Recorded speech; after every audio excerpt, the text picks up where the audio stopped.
Question d'actualité, on en parle, mesdames et messieurs, dans cette grande édition spéciale.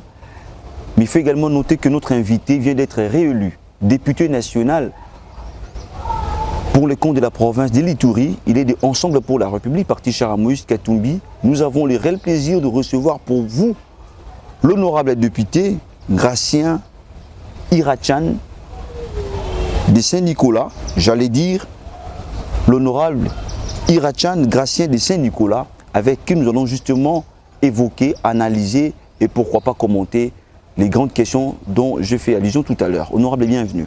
Merci. Alors merci. D'entrée de jeu, vous voulez qu'on commence avec ces sujets d'actualité. Vous êtes chrétien, catholique, mais vous êtes également acteur politique. Dans quel état d'esprit avez-vous appris ce qui s'est passé à l'aéroport international d'Indjili, où les cardinals étaient, selon certaines bouches, humiliés? Bon, c'est tout simplement pour moi un regret de constater qu'il n'y a pas de respect pour les cardinals. C'est un père pour nous, un père spirituel, et en même temps, il est comme le conseiller du chef de l'État. Il est aussi comme le père spirituel en fait du chef de l'État.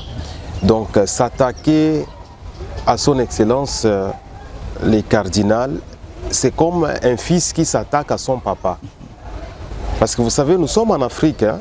En Afrique, il y a un niveau où l'enfant ne peut jamais toucher.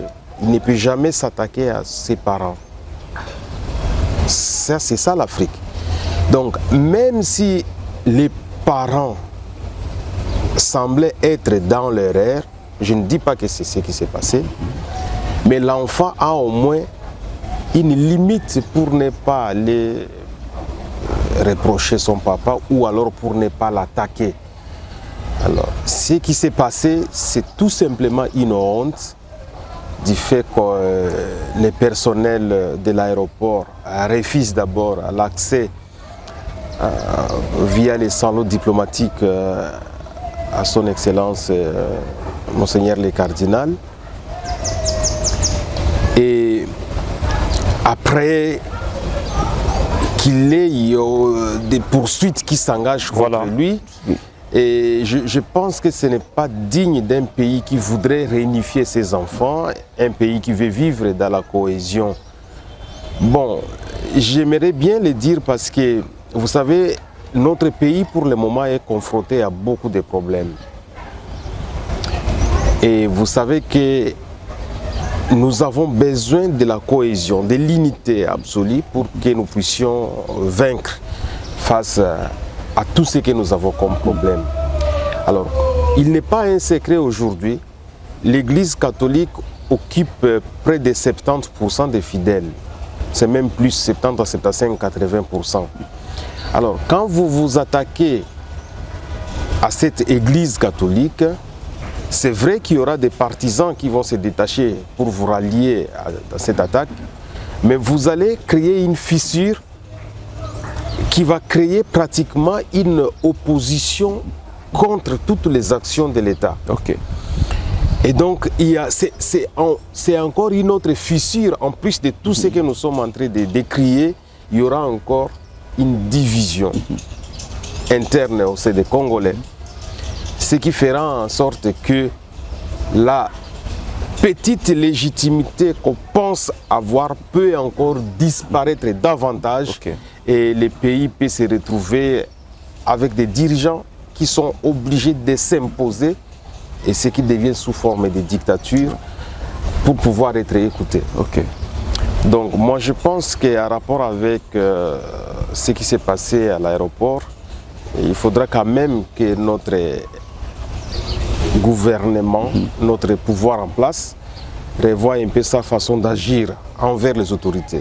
Mais je note que ce n'est pas actuellement le cardinal, celle qui est victime d'abus. Un autre monseigneur aussi.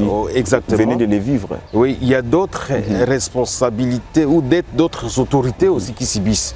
Vous savez, même nous les députés aujourd'hui, on n'est plus respectés à l'aéroport en fait. Vous, donc, les députés de l'opposition? Non, tous les députés en fait. Okay. Il n'y a même plus d'estime pour les élus. Et ça, ça montre en fait que nous sommes dans un état où il n'y a plus rien qui est respecté. Parce que les députés, par exemple, nous venons directement après l'institution président. C'est nous, les membres de l'Assemblée nationale. Et même nous, on n'est plus respectés. On est traités... Bon, moi, ça ne me gêne plus, parce que moi, j'ai décidé aussi de commencer à passer par les salons ordinaires, donc par la salle d'attente ordinaire. Comme eux, ils ne veulent plus de nous, bon, nous, on va commencer à passer par la salle d'attente ordinaire pour que ça ne crée pas trop de problèmes. Après tout, nous sommes des Congolais.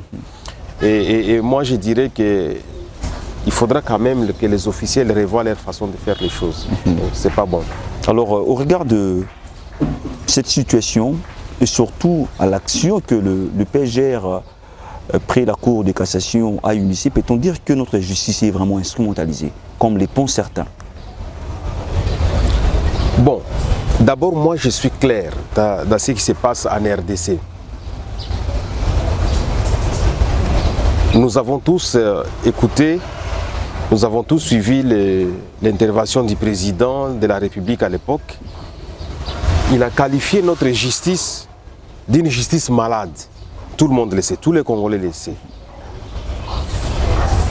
Mais moi, je pense que la justice, elle n'est pas malade. Ça, c'est ce qui m'engage. Notre justice, elle n'est pas malade. Mais elle est plutôt instrumentalisée. C'est ce que moi, je suis en train de croire. Donc, je rejoins votre mot pour dire que notre justice, en fait, pour moi, elle n'est pas malade, mais elle est instrumentalisée. Donc, elle n'est pas libre. Exactement. Donc, elle est utilisée pour un objectif X. On ne sait pas. Ça, c'est ce que moi, je suis en train de penser. Parce que vous savez, contrairement à ce que les gens affirment, on donne l'impression comme si les Congolais n'est pas intelligents. En tout cas, les Congolais sont intelligents.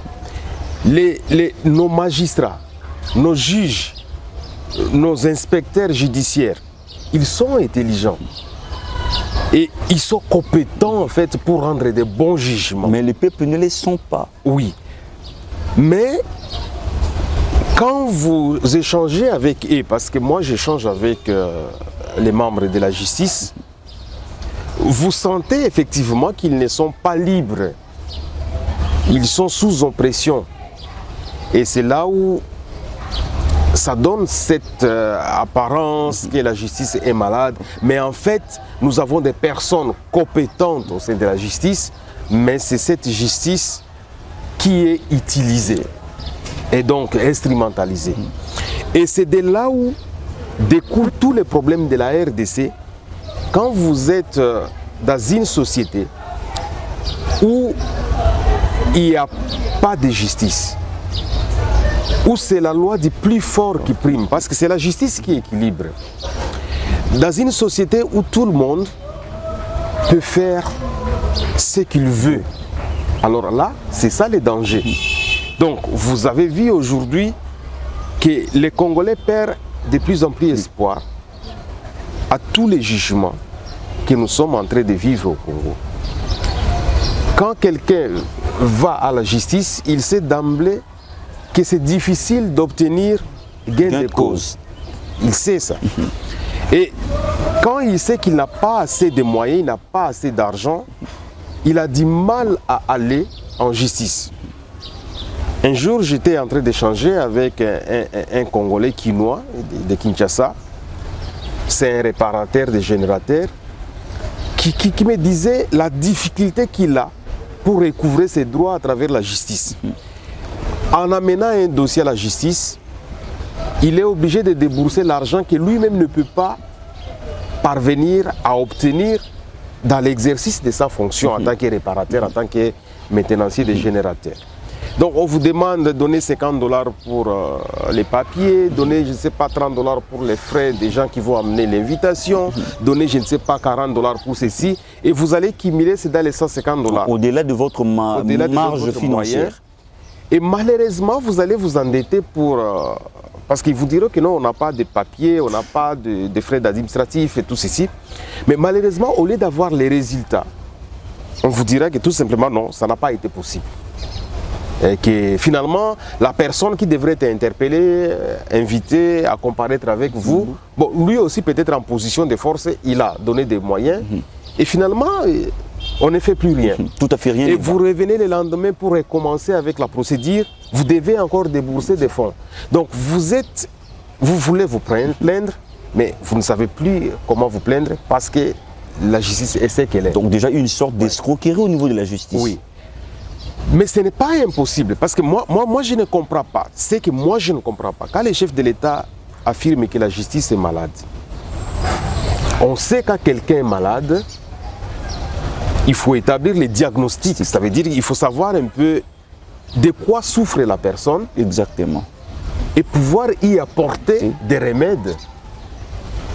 Mais dans notre cas de la justice, si notre justice est malade, il faut qu'on trouve des experts. Vous n'allez pas me dire que nous manquons des experts dans ces pays, des spécialistes en droit. On a tellement de professeurs en droit qui existent. Et si alors nous n'avons pas confiance en nous Congolais, bon, trouvons même des experts internationaux pour qui vont aller faire les diagnostics des problèmes de la justice. C'est aussi simple qu'on peut les penser. Et quand ils vont diagnostiquer ces problèmes, alors il faut apporter les traitements nécessaires. À moins que ce soit alors, je ne sais pas, il faut qualifier cette maladie d'une maladie virale qui n'a pas de traitement, je ne sais pas, mais je ne pense pas. Donc, si on pense que la justice a des problèmes, il faut identifier les problèmes qui font en sorte que cette justice ne fonctionne pas et pouvoir y trouver des solutions. Alors, le président Félix Tshisekedi devrait nous dire en quoi est-ce qu'il ne sait pas répondre à cette maladie. En quoi est-ce qu'il ne sait pas rendre un traitement disponible pour que nous puissions aujourd'hui affirmer que la justice est malade et cette justice est en voie de guérison, est en train d'être traitée pour devenir ce qui devrait être. Il a eu 5 ans de mandat. Pendant 5 ans, il n'a pas si posé de diagnostic pour comprendre finalement pourquoi la justice est malade. Et pendant 5 ans, il n'a pas si administré des remèdes à cette justice-là. Alors, moi, en tant que citoyen congolais, je me pose la question, qu'est-ce qui a bloqué les chefs de l'État de pouvoir administrer un traitement qu'il faut à cette justice afin qu'elle puisse devenir une justice capable de vivre, une justice vivante, sans maladie, une justice qui répond aux besoins des Congolais. Et pensez-vous qu'honorable, seul le chef de l'État pourra résoudre cette question, surtout que lorsque nous savons que l'appareil judiciaire, certes, a des sérieux problèmes, mais c'est au niveau national. Le chef de l'État est représenté au niveau même des provinces. Il ne va pas aller rendre justice, même au niveau des provinces, bien qu'il soit le chef de l'État. Non, ce n'est pas là le problème. Parce que vous savez que nous sommes dans un pays où maintenant tout le monde se plaint. Au niveau provincial, les gens se plaignent. Et au niveau national, les gens se plaignent. Et même les preneurs de décisions se plaignent. Moi, je suis député depuis 2018. Dans notre chambre, vous trouvez les députés en train de se lamenter, en train de dire « Mbokao et Koufi, on ne sait pas qui va porter solution. » Là, c'est les députés. Ça, ce sont les députés. Mais vous vous imaginez quand les députés qui décident... Les législateurs, oui, les contrôleurs. Les législateurs qui ont vraiment un pouvoir après le président de la République, ils se lamentent. Alors là, vous voyez qu'il y a un problème. Vous trouvez que le président lui-même se lamente aussi. Il se dit non, la justice est malade. Ça, ce sont des mots qui ne devraient pas sortir de la bouche d'un président, d'un chef de l'État. Parce que le chef de l'État peut, par sa bouche, révoquer même les hauts magistrats qui sont responsables des dysfonctionnements de la justice. Donc, il a mal fait de dénoncer, lui aussi. Non, il ne peut pas dénoncer parce que le chef de l'État, c'est l'instance suprême. Donc, c'est la dernière instance. Okay. C'est comme ça on les qualifie de magistrats suprêmes. D'accord. Bon, il va aller se plaindre chez qui? Il n'y a personne d'autre qui peut prendre des décisions en dehors du chef de l'État.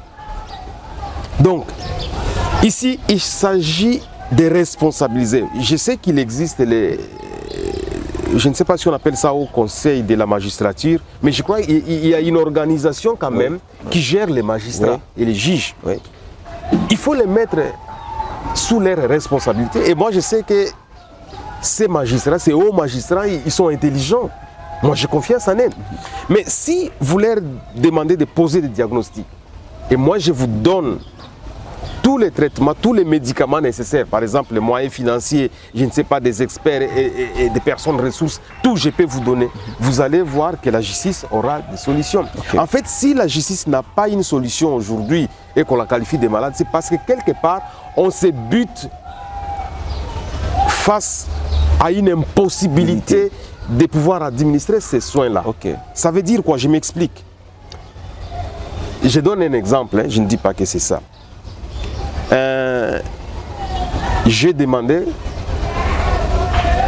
qu'on me donne de l'argent à mon assistant, qu'il aille prendre l'argent quelque part sans pouvoir signer. Et il vient avec l'argent, on n'a pas signé parce que ce n'était pas prévu. Okay. Hein? J'ai un magasin où on vend des histoires, c'est mon magasin. Bon, je demande qu'on me donne de l'argent sans que je puisse... non justifié. Oui, que je puisse signer un document que j'ai pris cet argent.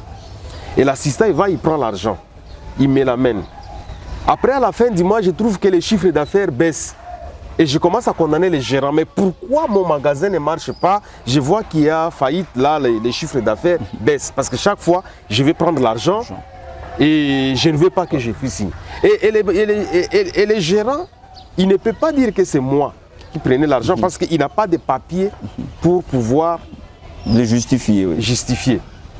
Bon, il peut dire que c'est l'assistant, mais moi je serais dans l'impossibilité de poursuivre cet assistant-là parce que moi-même je sais que chaque fois je suis en train de l'envoyer pour reprendre, pour aller récupérer cet argent-là. C'est de vous que l'ordre était intimé. Oui, exactement. En fait, c'est ça la difficulté de notre pays, la RDC. Vous pouvez engager une série de réformes, mais à un moment donné, vous êtes bloqué parce que dans cette responsabilité où vous voulez mettre quelqu'un en examen, donc les transférer à la justice, mais vous trouverez que c'est vous-même parfois les responsables. Et donc, si vous l'arrêtez, vous le mettez en justice, il va citer votre nom. Il était tellement fâché qu'il menaçait d'arrêter tout. Donc on a acquitté monsieur l'honorable Vital Kamerhe. Mais on l'a acquitté, mais on n'a jamais restitué. Oui. Pas restitué seulement, mais on n'a jamais établi la culpabilité pour savoir finalement qui avait pris l'argent. Vous voyez, dans les dossiers 100 jours. Bon, ce n'est pas Kamerhe, ce n'est pas l'honorable Kamerhe, mais c'est qui? Parce qu'après tout, l'argent est porté disparu. Vous voyez tel genre de problème. Parce qu'à un moment donné, vous commencez à suivre la ramification des gens qui ont pris l'argent. Vous êtes bloqué quelque part. Et vous arrivez dans une étape où ce sont des personnes intouchables. Ou parfois qui requièrent des autorisations venant d'une très haute personnalité, parfois qui est au sommet de l'État. Et ça devient compliqué. Je vous donne le deuxième exemple. Il y a un projet là qui était au Kasaï où il fallait construire les universités et quoi, tout ça, tout. Vous faites allusion à Tuer les Genoux? Oui, il y a ces projets-là. Je ne sais pas si c'est ces projets ou quoi, mais je sais qu'il y avait un projet au Kasaï, dans les Kasaï, où il fallait construire des universités. Je ne sais pas si c'était une université ou plusieurs, mais je sais aussi qu'il y avait une route, je ne sais pas, qu'on appelle Kalambambouji et quoi, qu'il fallait construire. Mais le chef de l'État lui-même, il s'est déployé sur terrain et il trouve, selon ce que nous avons lu dans les journaux ou dans les différentes coupures de presse, qu'on a détourné l'argent et que le projet n'a pas de résultat. Et nous avons appris à l'époque, il était tellement fâché qu'il menaçait d'arrêter toute personne impliquée dans ces détournements pour que justice soit faite et qu'on sache ce qui s'est passé pour que ce projet ne soit pas réalisé. Mais est-ce qu'aujourd'hui nous connaissons qui a détourné l'argent qui devrait arranger la route de Kalambambouji et il devrait construire l'université? Apparemment c'est aussi sans suite. C'est sans suite. Pourquoi? Parce que quand la justice va commencer le travail, rapidement, très rapidement par la suite, on se bloque. Parce que vous trouvez que pour arrêter tel, il faut l'autorisation de tel. Donc la justice, elle n'est pas libre de pouvoir poser l'acte. Parce que cette personne, elle est tellement influente, il faut l'intervention de tel pour pouvoir. Et malheureusement, tel-là va peut-être les protéger. Ok. Alors, est-ce que vous trouvez normal aujourd'hui, les procès 100 jours, il n'y a jamais eu de coupable? Ces dossiers de route, Kalamambouji et je ne sais pas quoi, tout ça, il n'y a pas de coupable. Est-ce que vous trouvez normal, par exemple, nous avons eu les jeux ici, les jeux de francophonie. Nous avons suivi tous les discours où on a dépassé des millions et des millions, mais il n'y a pas eu un dossier à la justice et aujourd'hui on n'a pas de coupable. Est-ce que vous trouvez normal tous les dossiers de détournement qu'on a décriés ou construits, la réhabilitation de la présidence de la République, je ne sais pas, tous ces dossiers-là aujourd'hui, il y a les dossiers qui est à la une, c'est les dossiers des puits et des lampadaires. Et vous allez voir, on risque aussi de ne pas avoir une suite aussi favorable. Oui. Alors, ça veut dire que la justice est là, veut travailler, mais cette justice, elle n'est pas libre. Ok. Et c'est la raison pour laquelle je voudrais dire ici, quand la justice fonctionne mal, ou alors si la justice ne peut pas travailler, on bloque le développement d'un pays. On bloque facilement le développement d'un pays et nous allons nous lamenter plusieurs fois, mais le pays est bloqué. Avant justement de boucler ce chapitre honorable, aujourd'hui nous sommes le 3 mai, pendant que nous sommes en train de tourner cette émission, l'humanité célèbre la journée pour la liberté de la presse. Avez-vous un mot là-dessus? Nous sommes toujours amis, politiques, journalistes, nous travaillons toujours ensemble. Est-ce qu'aujourd'hui la liberté de la presse, peut-on dire qu'elle existe en RDC? Bon, avant d'entamer cette journée du 3 mai, je voudrais néanmoins, je vous en prie, honorable, clôturer tout à fait par la poursuite qu'on est en train de lancer sur les cardinals Fridolin. Ok. Je respecte les droits, je respecte la justice, mais moi je vois l'aspect politique des choses. Okay. Vous savez, en politique, il y a des personnalités. Ça, c'est dans le monde entier. Il y a des personnalités qu'on ne peut pas toucher directement, en dehors même de leur immunité. Parce que le monde est conçu de tel qu'il y a des personnalités qui sont comme des sources même de la sagesse. Okay.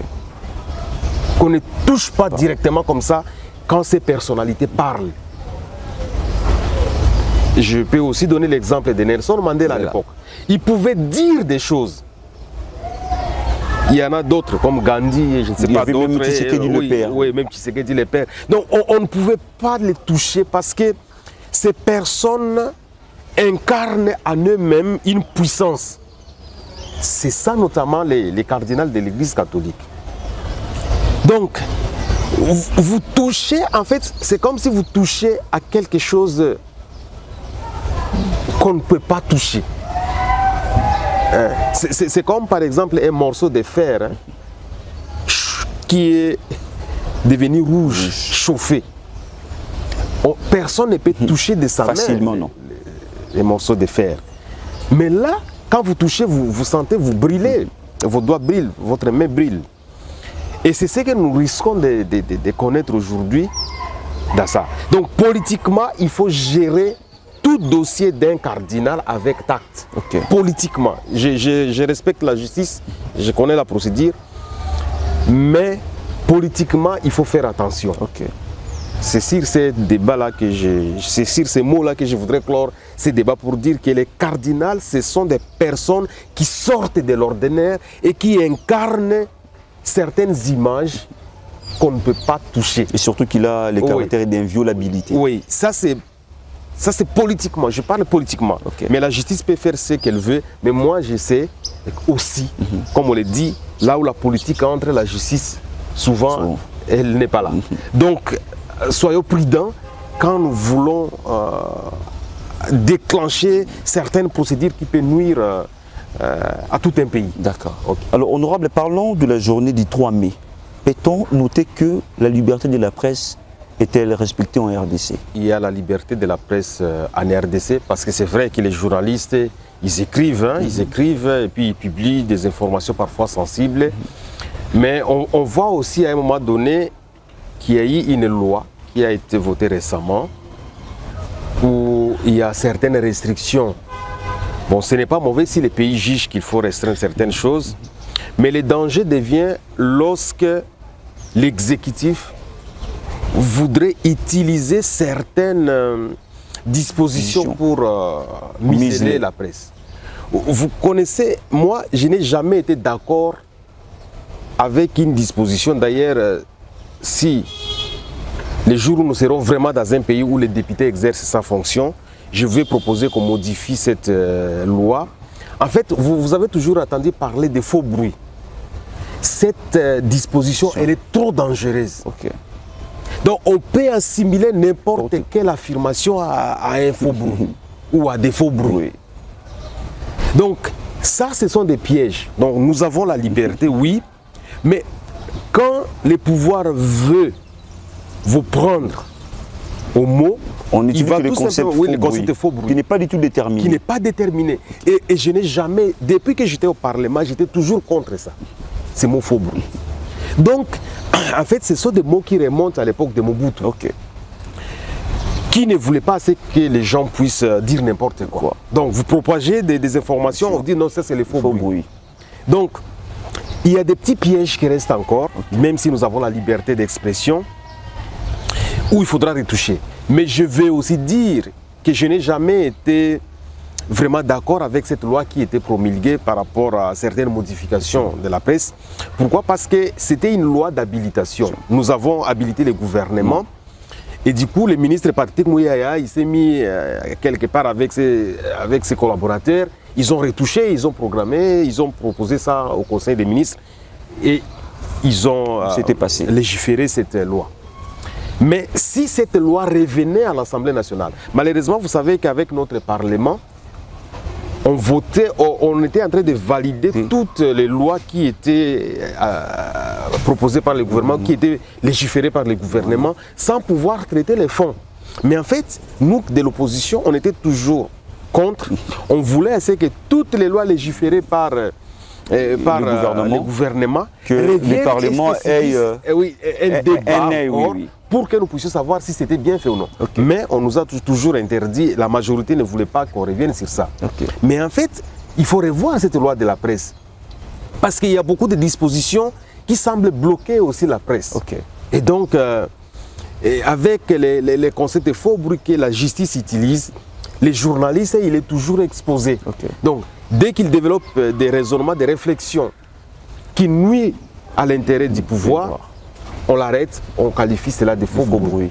Et donc là, il y a des choses à faire. Mais en général, on peut dire que quand même la liberté de la presse, elle existe en RDC, en dehors de certains règlements de comptes individuels qu'on impose parfois à certains journalistes pour que les choses n'aillent pas de l'avant ou parce que ça nuit l'intérêt du pouvoir. Tout à fait. Alors, je l'ai dit même à l'annonce de cette émission, vous venez d'être réélu député national.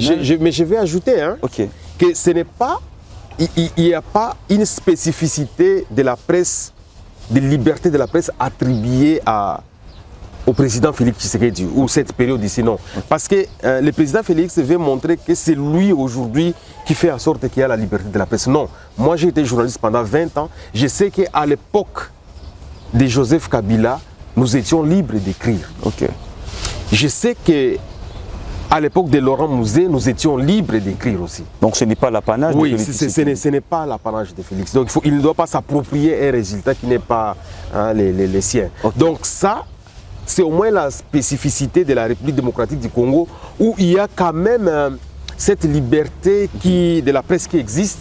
Et là, je vais vraiment jeter des fleurs à toutes les organisations qui œuvrent en faveur de la presse, comme Journalistes à danger, qui a toujours surveillé de près les dérapages des journalistes ou du gouvernement ou du pouvoir. Je jette des fleurs, par exemple, aux Reporters sans frontières. Non, l'INPC est politique. Moi, je n'ai jamais été d'accord avec l'INPC. Il y a Reporters sans frontières et il y a beaucoup d'autres organisations internationales qui encadrent la presse. Et donc, je pense que on peut quand même, mais il ne faut pas oublier aussi, il y a Asado, il y a la CAGE. Toutes ces organisations encadrent aujourd'hui la presse et encadrent la liberté et les droits. Donc je suis vraiment d'accord que ce sont des choses qui ont commencé avant que Félix arrive et nous voulons que ça continue, que ça aille de l'avant. D'accord. Voilà. Alors revenons sur ma question. Je l'ai dit il y a quelques minutes que vous venez d'être réélu député national. Vous avez encore bénéficié de la confiance de la population congolaise, particulièrement de l'Ituri. Alors, honorable Irachan, sous quel signe placez-vous votre mandat? Bon, c'est un mandat difficile, très difficile. D'abord, je commence par remercier toute la population de l'Ituri qui m'ont voté, vivant dans la ville de Bunia, dans la circonscription de Bunia, parce que j'ai été massivement élu en Ituri. Il n'y a pas un député qui a un tel nombre de mes voix. Même si, parce que je suis de l'opposition, on m'a rabaissé ces voix, on a rabaissé mes voix, on me les a ravies, même si on n'a pas voulu que nous puissions accéder à tous les procès-verbaux en fait, qui pouvaient nous justifier ces nombres de voix. On n'a pas su les présenter à la Cour, mais au moins, vous étiez les mieux la élus. Cour m'a réhabilité à la première place parce qu'à un moment donné, on m'avait même mis à la deuxième place, mais par la suite, la Cour constitutionnelle m'a réhabilité à la première place. Mais mes nombres de voix que j'ai toujours décriés ne m'ont jamais été restitués en totalité. Il n'y a pas, je pèse mes mots, il n'y a pas un député en Ituri qui a eu le nombre de voix que moi j'ai obtenu. Parce que vous allez aujourd'hui dans la ville de Bunia, vous savez que les gens qui ont voté, quand vous totalisez les nombres de tous les candidats, vous trouverez qu'il y a un gap qui n'existait pas en fait. Et ce gap-là, c'était mes voix. Et même moi, quand j'étais en train de comptabiliser, j'avais dépassé de très loin les 40 000 voix. Mais je ne sais pas qu'est-ce qui s'est passé. Bon, on fait avec. Mais je remercie cette population qui m'a fait confiance. Parce que si vous venez dans la ville de Bunia, c'était la chaleur autour de Irachan. C'est tout le monde qui était mouvementé, tout le monde qui était vraiment, qui avait vraiment je ne sais pas comment qualifier ces mots. Donc vous trouvez l'ébullition dans la ville où tout le monde parlait Irachan ou rien. J'avais adhéré à votre vision. Exactement. Parce qu'il y a un travail qui a été fait. Et ce travail-là, c'est en fait servir le peuple. Donc tout le monde girait par Irachan ou rien. Mais évidemment, je ne veux pas dire que c'était les 100%, non. Ça n'existe pas. Vous aurez toujours, même dans une grande démocratie, vous avez toujours 50, 51, 52, 53%. D'accord. C'est toujours ça. Mais quand vous voyez le nombre de gens qui se sont déplacés, vous trouverez en tout cas qu'il y avait une gap, il y avait vraiment une disparition des voix. Et voilà ce que je voudrais dire.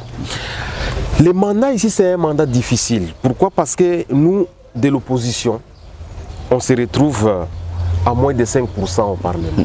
Tellement minoritaire. On est minoritaire. Bon, en termes de vote, ça va être compliqué pour nous d'agir en termes de vote. Parce que vous êtes 24 députés, nous de Ensemble et de Avaso MS. Donc nous, dans les groupes parlementaires, notre groupe parlementaire, nous sommes 24.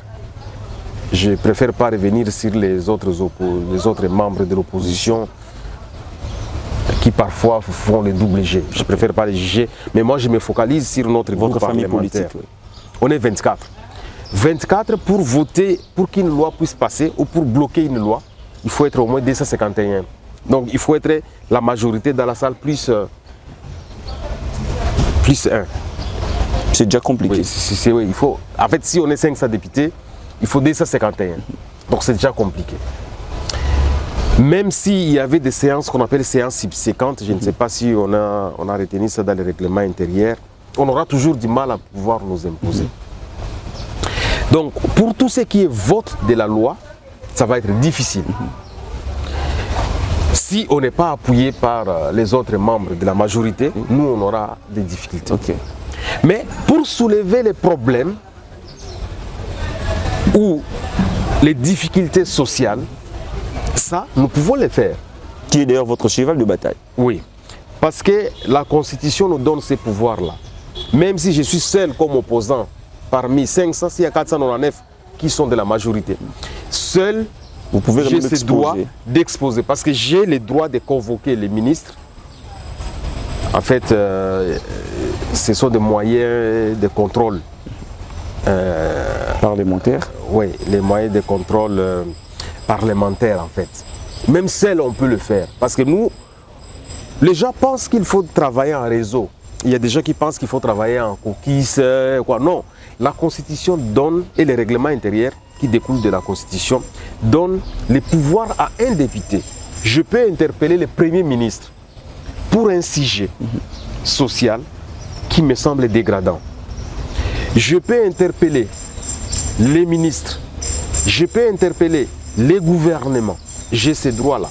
Je peux interpeller les chefs d'entreprise, ou les chefs de service, ou je ne sais pas, tous ces corps de l'État qui existent. Seul, je peux le faire. Donc, V4, on est nombreux en fait. Nous pouvons faire beaucoup de choses en V4. On peut le faire. Donc, ça ne bloque pas l'exercice de l'opposition au sein de l'Assemblée. Mais s'il faut entamer des procédures où il faut passer par les votes, là, on est insignifiant. Donc, ça va être un mandat difficile parce qu'on ne saura pas voter ou bloquer certains projets que nous n'aimons pas. Donc, par exemple, si jamais on veut changer la Constitution, nous, on sera en position de faiblesse pour pouvoir les bloquer. Mais alors, s'il faut dénoncer les problèmes, s'il faut convoquer les gouvernements, les membres du gouvernement, ça, nous pouvons le faire. Donc, ça sera un mandat difficile où, à tout moment, nous serons obligés de faire recours au peuple. Ok. Et si le peuple ne nous accompagne pas, le petit nombre de députés Que vous êtes. que nous sommes à l'Assemblée nationale, nous risquons de ne rien faire pendant tout ce temps ici. Parce que les dangers qui nous guettent, c'est le changement de la Constitution. C'est ça les grands dangers qui nous guettent. Et donc si la population ne vient pas nous appuyer pour bloquer les changements de Constitution, en tout cas, le pays va avoir de sérieux problèmes. Le pays ne disparaîtra pas, mais nous aurons de sérieux problèmes, de sérieux ennuis. Pendant toute une période peut-être de 20, 30, 40 ans, on aura des difficultés. Minoritaire face à l'Union sacrée, déjà un mandat très compliqué. On peut noter que si il vous faudra réussir ces mandats, il faut l'accompagnement de la population qui vous a également envoyé là-bas, n'est-ce pas là? Il faut l'accompagnement de la population. C'est là où notre population a toujours commis parfois l'erreur. On pense qu'on vote les élus, on les envoie et c'est fini, on attend les résultats. Il faut faire Non. le suivi. Non, il faut faire le suivi, il faut aller l'accompagner. avec ces groupes de députés. Donc vous avez votre élu dans votre coin, qu'il soit de la majorité ou de l'opposition, vous avez l'obligation, vous, en tant que population, de l'accompagner. Vous devez savoir, c'est comme ça, il y a par exemple ce qu'on appelle vacances parlementaires, où lui, vous l'avez envoyé, comme on ne peut pas envoyer 100 millions d'habitants au Parlement, vous l'avez délégué, mais quand il revient, il doit vous mettre au parfum. Vous devez échanger avec lui pour comprendre, bon, qu'est-ce qui s'est décidé là-bas. Et voilà ce que nous voulons que tu fasses. C'est pendant les vacances parlementaires. Voyez. Donc c'est très important aujourd'hui qu'il y ait cette collaboration entre la population et leurs élus. Alors certes que la population a aussi sa part de choses pour vous accompagner. Mon honorable, je pense que c'est vraiment presque la dernière question de cet entretien. Aujourd'hui, tout le monde le sait. Notre population est d'abord meurtrie. La situation sécuritaire pose problème. Le social des Congolais, c'est encore à revoir. Vous êtes majoritaire à l'Assemblée nationale. Notre économie est extravertie. Alors comment comptez-vous réellement s'y prendre pour quand même résoudre tant soit peu les vrais problèmes, disons, des sociaux des Congolais? Non, la solution est simple. Il faudra que la population puisse s'approprier son droit. Tant que la population ne va pas comprendre qu'on est en train de violer mes droits, le pays n'avancera pas. On a tellement de problèmes dans ces pays qu'on ne peut même plus les citer. Mais qu'est-ce que nous, en tant que population, nous faisons quand nous voyons que notre droit est violé? par exemple, je ne peux pas éduquer normalement mon enfant. Qu'est-ce que moi je fais face à cela? Il faut que la population puisse réagir. Comment? Par les moyens légaux qui existent dans la Constitution. Ok. La population doit manifester. Manifester, ce n'est pas seulement descendre dans la rue. Hein. Ok. Donc ça veut dire que la Constitution nous donne le droit de parler pour dire que non, je ne suis pas d'accord Avec telle chose. avec telle façon de faire les choses au gouvernement. Mais ici, nous avons un peuple qui parle difficilement. La population peut faire des pétitions pour dire non, non, non, non, non. Nous, en tout cas, nous ne sommes pas d'accord. Nous signons à 50, à 100, à 200. Nous ne sommes pas d'accord, par exemple, de circuler sur une route qui n'est pas asphaltée. Ok. La population peut faire ça. La population peut manifester, peut descendre dans la rue pour dire non, nous ne sommes pas d'accord du fait que nos militaires sont faiblement payés, par exemple. Ils peuvent descendre dans la rue. Ok. La population peut s'interposer pour dire non, nous n'avons pas d'argent pour pouvoir aller nous faire soigner comme il se doit. Alors, c'est vrai, les gens disent que non, la police va nous bloquer, il y aura des gaz lacrymogènes. Oui, la police, il y aura peut-être violation, on va vous bloquer parce que normalement la manifestation, elle est autorisée par la Constitution. Mais il faut y aller, parce que si vous n'y allez pas, vous n'obtiendrez pas gain de cause. Oui. La Constitution nous dit seulement vous allez écrire à l'autorité urbaine ou à l'autorité du milieu pour prendre des dispositions. Vous l'informez que non, nous sommes mécontents, nous ne voulons pas ceci, cela. Alors nous allons descendre dans la rue pour exprimer que nous ne voulons pas de ça. Et l'autorité n'a pas le droit de refuser. C'est ça, la Constitution. Tout à fait. Alors, si la population pense qu'il faut toujours garder peur, il faut avoir peur, il ne faut pas descendre dans la rue, et il ne faut pas signer des pétitions, il ne faut pas dénoncer ce qui ne marche pas, nous sommes en train de nous exposer nous-mêmes d'abord maintenant. Nous aurons des difficultés parce que les dirigeants ils vont s'asseoir sur nous. Et nous sommes en train d'exposer nos enfants dans leur vie demain et nous exposons notre génération à venir. C'est ce que les gens n'ont jamais compris. Okay. Donc, nous sommes aujourd'hui dans un système de démocratie. Et la démocratie, c'est le pouvoir par le peuple. Okay. Donc maintenant, les gens ils doivent comprendre que c'est nous qui gérons le pays, nous le peuple. Okay. Et ça veut dire, en fait, s'il y a échec, on n'a pas un bilan, en fait, c'est cette population qui a échoué. Alors, or, la population pense qu'elle ne gère pas. Mais population, il faut gérer. Okay. Vous allez gérer comment? Il faut faire la pression, il faut descendre même dans la rue, il faut, conformément à la Constitution, bien sûr, pour dire aux gens, non, nous ne voulons pas ça. Nous, on vous a envoyé, vous les élus, parce que nous, on nous envoie, nous les députés. Okay. Et nous donnons naissance au gouvernement, parce que le gouvernement, c'est l'émanation de l'Assemblée nationale. Et nous avons l'autorité, l'autorisation de la population pour les contrôler ou pour les démettre. Mais si nous ne le faisons pas, la population doit descendre dans la rue, la population doit nous forcer à le faire. Pour faire pression. Pour nous faire pression, mais aussi sur le gouvernement, parce que ce soit le gouvernement qui est le petit-fils du peuple, le peuple a l'obligation de pouvoir faire pression sur ce gouvernement-là. Alors, s'il y a des autorités qui s'interposent, qui refusent à ce que la population puisse faire des pressions, ça veut dire que ces gouvernants sont des dictateurs qui ne respectent pas la valeur de la population. D'accord. Ce qui est vrai, on arrive à la fin de cet entretien, honorable Irachan Gratien de Saint-Nicolas. Il y aura d'autres occasions. Je sais que vous avez toujours été ouvert à la presse. Nous allons encore revenir à vous pour évoquer d'autres questions d'actualité. On arrive sûrement à la fin de cet entretien, allais-je dire. Quel est votre dernier mot?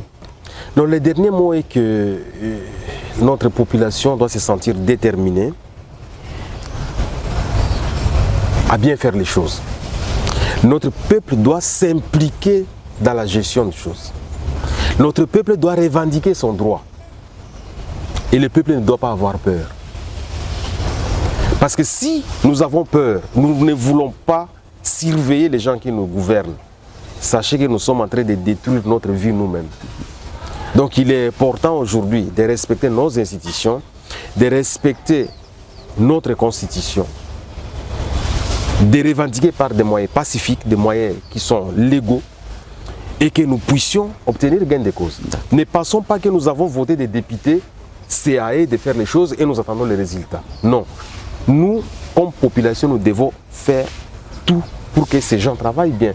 Vous avez toujours vu dans les pays occidentaux, quand il y a un sujet qui touche à la vie de la population, c'est tout le peuple qui descend dans la rue.